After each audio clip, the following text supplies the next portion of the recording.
It's a Saturday night edition of the Field of 68 After Dark. Let's get rolling. We've got the All-American Robbie Hummel with us tonight. We've got Sports Illustrated's Kevin Sweeney with us as well. I'm John Fanta. And folks, what a feast week it has been in college basketball. To wrap up with some MTE finals on Sunday. But the game of the year thus far in college basketball comes last night, when Gonzaga and Duke clash and the Blue Devils pull it out 84-81. An incredible game, gentlemen, back and forth. And we had After Dark last night with the Miller brothers, you, Robbie, Jeff Goodman. The immediate reaction happened. But when you have a game of the season, it's the type of game that you could take 24 hours and reflect and think about a little bit further. So, Robbie, having been through this game and having had some time to think a little further about it, what's the first thing that pops in your brain when you think about the first matchup between Gonzaga and Duke this season? Just that it was a high-level game. I think when you look at what both teams were able to do, I thought Duke defensively did some really good things, and Gonzaga was still able to have some sequences where they scored the ball at a high level. They ended up with 81. I thought Duke's guards were really impressive. The way they got in the paint, the way they pressured the basketball. It reminded me of when I used to play, and we played Duke, and that's what they would do. Their guards would get into you, and basically Coach K would say, if you're going to beat us, you better handle our pressure. And the way to do that is to drive the basketball, have some pressure releases, but if you can't handle that, they heat you up, they take you out of what you really want to do. I thought they did that at times against Gonzaga, and Gonzaga has great guards. It was just, there was so much high-level talent on the floor. And I think also what stood out to me was how much better certain guys have gotten, whether it's Julian Strother or Wendell Moore. Like, those guys have elevated their games to be high-level college players. And you know what? Good for them, because they waited their turn, and now look at how good they are. Yeah, I mean, I thought Strother in particular, a guy who's completely changed his body from when I remember watching him in high school, international competitions, barely played last year. He's the Gonzaga way right there. A guy who barely plays as a freshman. He doesn't bounce. He sticks around. Now he's a starter. He's lean. He's hitting shots from the outside. He had 20 points. He was awesome in this game. Gonzaga would not have been in that game late without Strother and Rasir Bolton. I think that when you look in the preseason, people weren't even sure those guys would start. It was all about Hickman. It was all about Salas. Those two guys were awesome. But I think, to me, the biggest takeaway from this game was the impact that Mark Williams can have on a game, and the impact he can have in particular in a matchup with Drew Timme. I mean, he was awesome. Obviously, the 5 blocks gets talked about a lot, but he just controlled the paint and made Timme work. I mean, even on the buckets he had, those were tough shots. He didn't have a lot of, when you look back at the Texas game, for instance, Timme had a lot of easy post-ups where, there was not a lot of physicality. He was able to get into what he wanted to do. Every bucket that Timme had, I felt like he had to really work for. And that's a huge recipe for success when you're playing this Gonzaga team. Duke did a really good job of executing his game plan. I thought Keels, really shot the ball poorly, but his defensive pressure, him and Moore, like you said, Robbie, did a great job of making Gonzaga's guards uncomfortable. And that was enough to get them across the finish line in what was, a thrilling game. I thought after the UCLA game, it was hard to see anyone, standing up with this Gonzaga team, and Duke proved they could do it for 40 minutes. And like you alluded to, Fanta, at the top, hopefully we get this one again. Hopefully we do. And I think the biggest takeaway from Duke's win over Kentucky in the opener, and what we saw again last night, and it means so much more that you're able to do it against a program that frankly came in. Gonzaga had won 67 of their last 70 games heading into last night, which is just purely ridiculous. And you look at what Duke has done in both of those signature wins off the top of their season. The length defensively is a constant. This is not an elite perimeter shooting team. But if you defend at the level that they defend at, that's how you win a national championship, when you do have a transcendent player on the floor in Paolo Banchero. And what was the biggest question? Okay, maybe they aren't an elite perimeter shooting team, but can they have enough play out there to make other things happen for people? And the fact is, we were asking heading into this season, would Wendell Moore Jr. take the leap? Would he take the leap that people expected him to take. Guys, I thought he was an orchestrator with the basketball last night. He goes 6 for 10 from the field. He goes with 6 assists. He's got 6 rebounds in this game. He made the right plays. And when Banchero has the cramping issues, Wendell Moore Jr., he stayed steady. He was that steady presence. For as much as I think Duke's constant is that, Mark Williams and a very serviceable backup, one of the better backup postmen in the league in college basketball, rather, and Theo John are present for Duke. That wasn't the question I was asking about Duke heading into this season. The question I was thinking about was, will Wendell Moore Jr. be able to complement everything well and create? And if they're a team that maybe they don't have elite level shooting on the perimeter, how do they compensate for that? And the answer to that question has been Coach K stayed on campus all summer long and put in defense with this group. And they are connected as hell defensively out of the gates this season. Yeah, and I'll just say, I think on both ends of the floor, one of the things that struck me with Duke is when you're dealing with these younger teams, I think early on, and you've seen this with Kentucky's teams over the years with Cal, right? Like, it takes a while for everyone to understand what their role is. And it just felt like in this game, everyone for Duke knew who they were supposed to be, right? I thought Moore did a good job of facilitating when he needed to, but also attacking when he needed to. I think Williams and John have bought in unbelievably well into being this kind of defensive enforcer. I mean, John almost strikes you as like a 90s backup center in the NBA, the way he's just kind of coming in and banging bodies for as long as he can. He's got his fouls to give, and he's going to use them. So I just think everyone understands what their role is. Obviously, it starts with Paolo and his ability to create shots really from anywhere on the court. But, I thought there might be some questions about how the role allocation would fit with the 3 guards and Keels, Moore, and Roach, who all can handle the ball. And it just never felt like there was any question. The ball kept popping on the perimeter, and guys who had the opportunity to go make a play made a play. And a young Duke team made some plays against some pretty old, experienced Gonzaga guys. I know coming into this season, I had major questions about their point guard play. And Jeremy Roach got a big bucket last night, but outside of that, did sort of struggle at times. But the fact that you have 3 ball handlers where you could spread it out from Keels, Wendell Moore, Jeremy Roach, and the way they just got in the paint. I mean, they lived there. And it was, if they weren't scoring it, they were kicking it out. They didn't shoot a great percentage, like you said, John, but there's multiple dribble drives to the paint. And when you get that, good things are always going to happen. Back to their defense, it is such a wonderful thing to know as a defender that, hey, I can pressure this guy and get into him and know that regardless of who we got playing center, Mark Williams, Theo John, they are cleaning it up at the rim. I mean, those guys are altering shots. And Kevin talked about Theo John being an old school center. Outside of Purdue, how many teams have a backup center where they're going to just throw in the ball and be like, Theo, go get us buckets, get us a right hook, get us a left hook. There's not many teams in college basketball that are throwing the ball to their backup center and feeling confident that he's just going to ISO and get you a bucket. They're a complete team. They have, outside of their perimeter shooting, they've got just about everything. And like you said, John, I really believe that they can make up for that in other areas. Duke is as good as anybody. If they're the number 1 team in the country tomorrow, first Monday, they deserve it. I think you can make the argument between them and Purdue, but they totally deserve it with the way they looked against Gonzaga. I would put Duke number 1 on Monday, Kevin. Yeah, I think you have to put them at number 1. I still think, quite frankly, that Gonzaga is right there. Obviously, you're not going to put them number 1 when they just lost to Duke on Friday on a neutral court. But look, I think Gonzaga, Duke, and Purdue are starting to separate themselves. But there was no more impressive win than what Duke was able to do to this Gonzaga team. Remember, like 72 hours before, Gonzaga looked completely dominant against one of the oldest, most experienced teams in the country in UCLA. I mean, there are 20-point blowouts where a team fought for a half. That game was never close. That game was over at the U16 at the first half. And so, for Duke to then come out and play the way that they did, as fearless as they were, I think speaks volumes and why they'll be number 1 in my poll on Monday.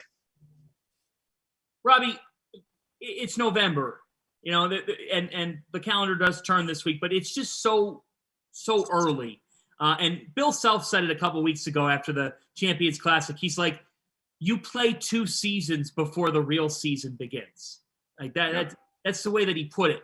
So if you're Mark Few and you look at this week, you dominate a very strong UCLA team, a team that was going through some illnesses. Nonetheless, you beat them handily. You didn't play your best last night. You actually had maybe your worst half of the season in the first half. Like at times, Gonzaga couldn't hit a shot. They were down by 3 at the break. If you're Mark Few, how would you feel about this group and not what they are today, but what they can be in March, April, because you want to be even better than who you are now? No, I feel great. I mean, Duke's one of the best teams in the country. You said it. At times they didn't play well, and they were right there. A ball bounces a different way. A couple plays go the other way, and Gonzaga could have won that game. I don't feel that Drew Timme played his best game, and credit Mark Williams for being a big part of that. But their depth is Purdue-esque, Duke-esque. I mean, I'll throw Baylor in there as well. Those 4 teams have players stacked on top of players on top of players. And it's pretty incredible to see in kind of a COVID year where we're going to get some guys playing extra years. It's the first year where you can transfer and not sit out. But to me, the depth of those 4 teams is really remarkable. But if I'm Mark Few, hey, we're 2 out of 3. We get Villanova, or excuse me, we get Texas. We end up getting UCLA. We don't get Duke on a neutral floor. The West Coast Conference looks to be as strong as maybe it's ever been. So you're going to be tested more in conference play. And at the end of the day, they're still going to be in position to have a resume that screams 1 seed, and that's what you're striving to do. So I think Mark Few is totally fine with what happened. It probably gets your guys' attention. If you going undefeated, I'm not sure anybody wants to do it. It's hard to go undefeated. And they're going to have their hands full in WCC play as well. But I think Mark Few is totally fine, especially seeing Julian Strawler play the way that he did. I mean, just so different from what he looked like last year. And I'll add to that. I thought in the press conference, Mark Few after the UCLA game, he was so pleased with how they defended in that game. And obviously, again, the way the ball was popping on offense was the story, and they picked apart a Mick Cronin defense the way few people have. But look, I mean, they were so pleased with how they defended in that game. I think this film against Duke will be a good lesson for them of where they still need to grow on that end of the floor. And part of this is the matchup, right? Like Chet, as skilled as he is on defense because of his shot blocking ability, was going to be a difficult matchup to deal with Paolo, right? He's just not physically able to deal with a guy who's 6'10", 250 and as skilled as Paolo is right now. And obviously Timme going in foul trouble, Anton Watson had foul trouble too. That made things difficult for them on D. But I don't think, especially in the first half, they contained the ball very well. They didn't do a great job of stopping Duke from getting into the paint. And so I think, obviously, again, credit to Duke. They did a tremendous job, and they're going to be able to get into the paint against pretty much everybody. But I think there were some things about Gonzaga's defensive effort that they're going to want to clean up. And sometimes it's a little easier to teach that lesson after a game like that, where you come up just short. Then, we still haven't lost a regular season game in 700 days, which is what they were rolling on before that. So I'm going to turn to my one big take on everything Duke right now, and college basketball for that matter, before we get to our overreactions. We've got overreactions coming up, reaction or overreaction in Feast Week here on After Dark. Feel free to chime in with your comments, your questions, your thoughts, your concerns. If you have a complaint against Goodman, that's fine. We'll take it here in the next 46 minutes. Here's my big take, gentlemen. For a freshman in college to be as big as Paolo Banchero is at 6'10", 250, to be as quick as he is in the lane, as smooth as he is on the floor, grab your popcorn, because we are in for an absolute treat this season that we get to watch this kid. He is as unique of a player in college basketball that we have seen in the last 2 decades. I really mean that. And that speaks and says a lot because just a couple years ago, Zion Williamson comes in and gets mass publicity. Paolo Banchero is a must-see player. Like, as in every time he's playing, you have to turn and you have to watch. The NBA is built on names. It's built on who's in that ESPN, that TNT doubleheader. Who are you watching? The Paolo campaign, I didn't even think that going into the season, I thought that our network talked about how great he can be. I didn't think we saw the as big of a level of buzz on the major networks for him because Coach K's last tour did take the main headline. What we're watching right now is a player who's as unique as we've seen in college basketball. This is a treat, folks. And guys, I think he's the perfect modern reflection of the way that the game has evolved, the way that he plays it at his size, at his speed. He is a marvel to watch. And in that first half last night, the level of control that he had against a Gonzaga program that is more than capable of stopping those types of players was absolutely spectacular, considering the kid is a little over 2 weeks into his collegiate career. I just thought, watching him again last night, I thought to myself, man, it's rare that I sit there and say, I can't take my eyes off somebody. I can't take my eyes off Paolo Banchero. I cannot take my eyes off him. That's how impressed I am with this kid. I mean, physically, I think about myself. Freshman year, I was 6'8", 195 pounds. Like, you get to school and you're 6'10", 250. He is a specimen. There's no doubt. His skill set is advanced. I think, John, that he maybe flew under the radar a little bit because of COVID. Didn't get to have a normal, like, last year of high school basketball. And a lot of these kids we didn't get to see. And I think that's kind of thrown off some of the maybe perceptions of some of these players. You know, we thought Caleb Houston was going to be great. He's been okay, but we didn't get to see him really play on that level of high-level AAU basketball, high school basketball. He certainly did fly under the radar. And Coach K's deal had a lot to do with that. But you're right. The skill set, he's like a Julius Randle. I mean, he really is. The physicality he brings with, the way he can put his head down, get wherever he wants. He can get hot. He can get to his pull-up. He can make threes. He's an absolute stud. It's going to be really interesting to see, and we'll get into it on, is it him or Chet? You know, and I think it's what does your NBA team need? It's going to be fascinating to watch.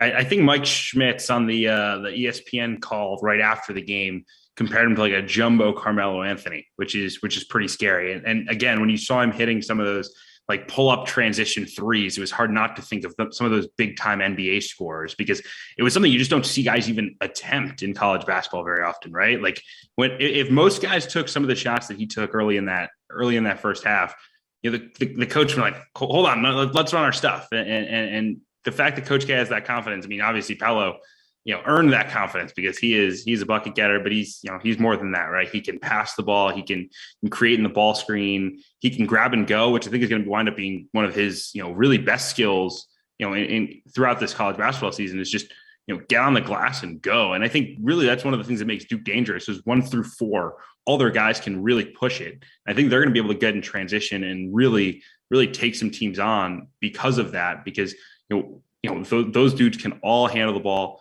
They can all, you know, play in a ball screen. I mean, I don't think there's anyone else in the country that can have all 4 guys on the floor except their center initiating a pick and roll right now, except for Duke. And that's what Paolo brings you. He's a special player. And, you know, like you said, Fanny, he's must-see TV right now. I mean, he can go for 20. Look, if he didn't have that cramping yesterday, we're talking about a 35 point ball game for him. Like, as special as they come in a season performance. I mean, look, he had 20 in the first half.